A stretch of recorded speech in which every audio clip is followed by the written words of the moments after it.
Shah Rukh Khan baru-baru ini menuai kontroversi usai merilis video klip lagu Besaram Rang bersama Deepika Padukone. Ia disebut-sebut merendahkan agama Hindu dan terlalu banyak adegan sensual.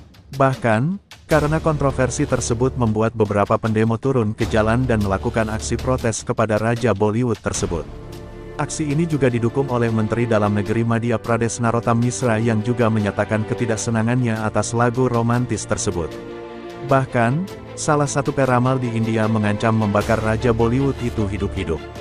Nyinyiran pun juga dilemparkan ke ayah Aryan Khan ini. Salah satu netter bahkan menawarkan Shah Rukh Khan yang memeluk agama Islam untuk masuk ke Hindu demi karirnya.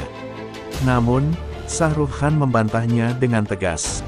Kalau Anda seorang Hindu, apakah Anda akan melihat diri Anda sendiri sama seperti sekarang? Saya pikir-pikir itu tidak ada bedanya jika saya seorang Hindu. Kenapa seolah ada tekanan kepada artis untuk pindah agama?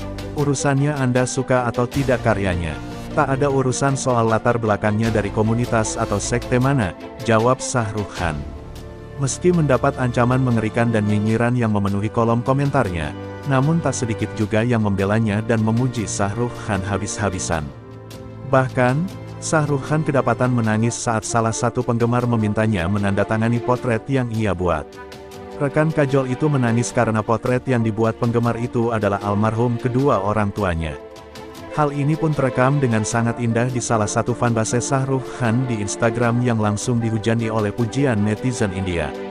Itu pasti momen yang memuaskan dan membanggakan secara emosional untuk King of Hearts ketika seorang fan meminta tanda tangannya pada lukisan yang meluluhkan hati ini.